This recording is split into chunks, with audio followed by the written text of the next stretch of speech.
London in the 1600s was a city standing on the edge of enormous change. By the early 17th century, it was already one of the largest cities in Europe, with a population moving toward 400,000 people. Power, trade, wealth, and danger all pressed together inside its crowded streets. In this video, I use modern AI tools to bring historic paintings, engravings, and prints to life. This allows us to shift perspective, change camera angles, and move through the same scenes in ways their original artists never could. What you're about to see is London just before it becomes truly modern. First, I want to talk about the river that made the city possible. This view shows the River Thames, early 1600s. The Thames flows wide and restless through London, stretching across the frame with small waves catching the light. Wooden wharves jut into the river, worn smooth by decades of tides and traffic.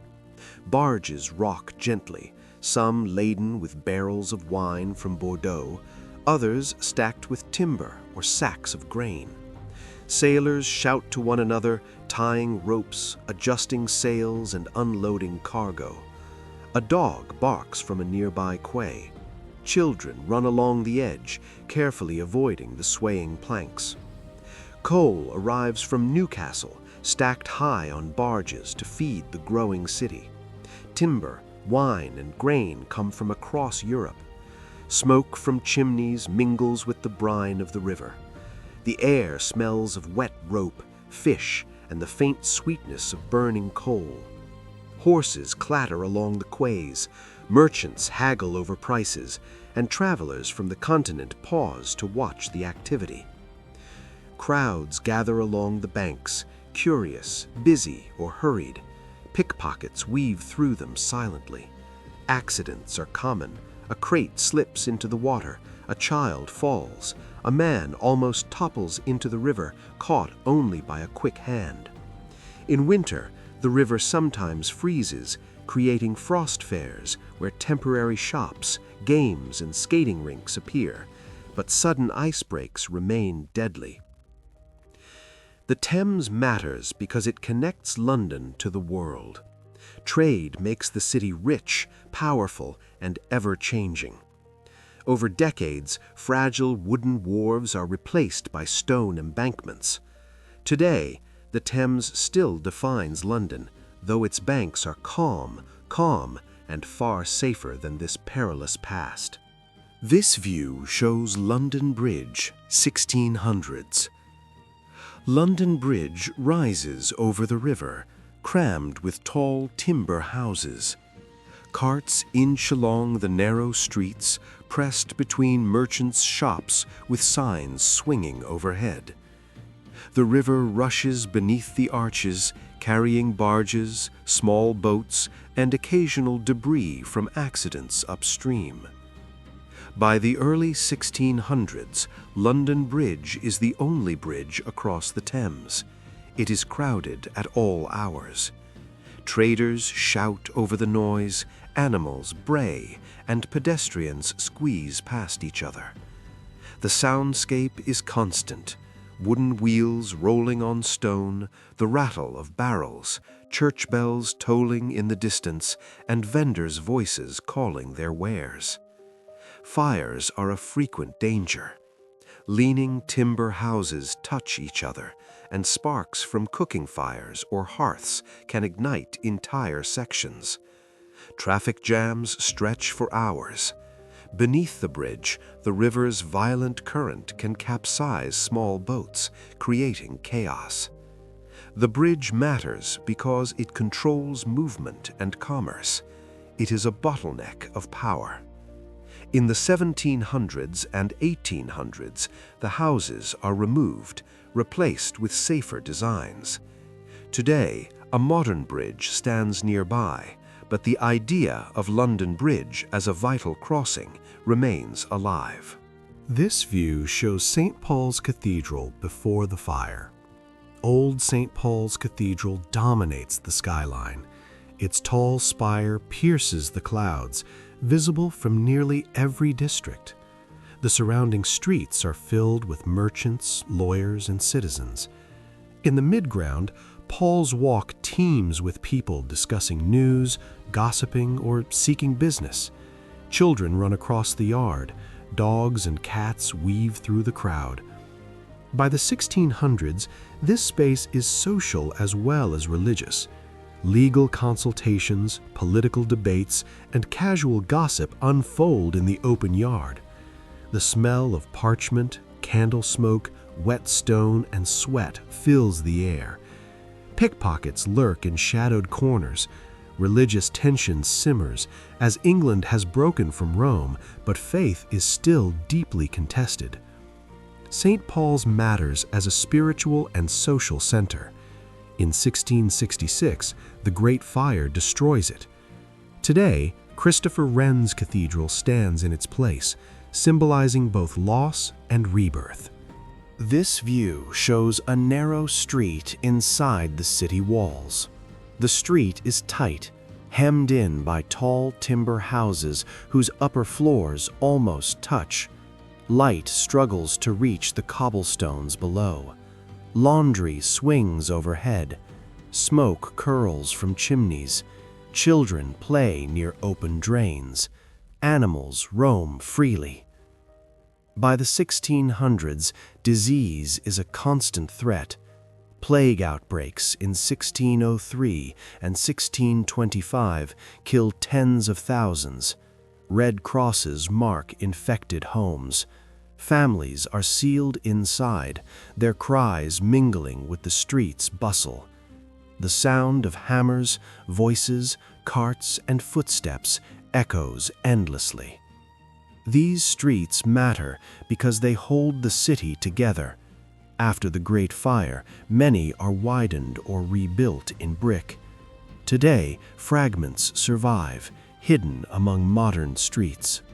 This view shows the Royal Exchange, 1600s. The Royal Exchange is busy with merchants from England and abroad, trading spices, wool, and bullion. Voices rise in many languages as deals are struck. Travelers pause to observe or take notes. Money changes hands. News arrives from Amsterdam, Venice, and Lisbon.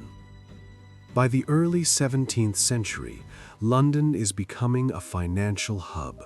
Risk is constant. Markets collapse. Ships sink. Political decisions affect fortunes overnight. The exchange matters because it transforms London into a global trading city. Over centuries, the building is rebuilt, yet the site remains tied to commerce. This view shows the Tower of London, 1600s. The tower looms over the river. Guards patrol the gates, watching visitors and prisoners alike. Stone walls feel heavy and permanent. Political prisoners whisper behind barred windows. Executions hang in memory and legend. By the 1600s, it is both prison and fortress. Fear travels quickly. Power is visible. The tower matters as a symbol of royal authority. Today, it remains a major historical site visited by millions. This view shows the Tower of London, 1600s. The tower looms over the river. Guards patrol the gates, watching visitors and prisoners alike. Stone walls feel heavy and permanent. Political prisoners whisper behind barred windows. Executions hang in memory and legend. By the 1600s, it is both prison and fortress. Fear travels quickly. Power is visible. The tower matters as a symbol of royal authority. Today, it remains a major historical site, visited by millions. This view shows a London market square. The market buzzes with activity. Stalls overflow with fish, bread, meat, and fresh vegetables. Merchants shout prices, buyers haggle, and arguments flare up. Children weave through the crowd while dogs and chickens move freely. Flies hover over the food. Smoke from nearby ovens drifts through the square, mixing with the smell of fresh produce and the river air. Travelers and traders from other towns pause to observe, exchange news, or make deals. By the early 1600s, London markets are crucial for daily survival. Shortages, poor harvests, or war could trigger unrest. Theft and disputes are common, and city guards circulate to maintain order. The market is both a hub of commerce and a reflection of the city's energy, resilience, and community life. Markets matter because they sustain the city, shaping social, economic, and cultural life. Many modern London neighborhoods still trace their names and layouts to these trading spaces, keeping a connection to the bustling heart of historic London. This view shows the outskirts beyond the city walls. Fields, gardens, and scattered cottages stretch across the landscape. Wealthy families build grand country homes with ornamental gardens, enjoying relative peace and space. Meanwhile, the poor follow, forming small villages and hamlets along the roads leading into the city. Law enforcement is sparse, allowing crime, petty theft, and occasional disorder to thrive. Taverns echo with laughter, music, and the clatter of mugs, while small theaters attract crowds eager for entertainment. Smoke rises from chimneys, mixing with the scent of hay, livestock, and the distant river. These edges matter because they allow London to expand beyond its crowded walls, accommodating growth, trade, and new communities. Over time, these once rural areas are gradually absorbed into the ever-growing city. Yet traces of their past, paths, cottages, and old fields still mark the outskirts' history. This view shows a theater district near the Thames.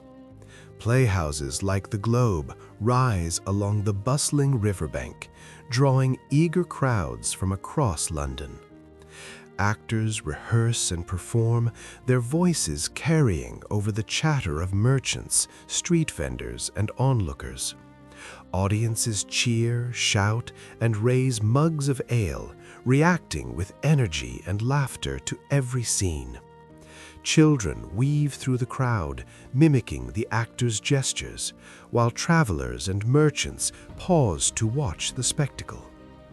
Authorities maintain a watchful eye, wary of potential disorder, and during plague outbreaks, theaters are forced to close, leaving streets quieter than usual. These spaces matter because they shape English culture, reflecting both the city's vibrancy and its tensions. The theater district fosters creativity, social interaction, and entertainment, leaving a legacy that modern theaters continue to honor and celebrate to this day. This view shows London just before transformation. Smoke rises from thousands of hearths. Church towers puncture the skyline. By the mid-1600s, London stands on the brink. Civil war begins in 1642. The Great Fire follows in 1666. Nothing will be the same again. Through AI reconstruction, these moments feel close. Streets, voices, and lives return. We can almost walk beside Londoners centuries ago. If there's another city, moment, or scene you'd like to explore this way, let me know in the comments. Again, thank you so much.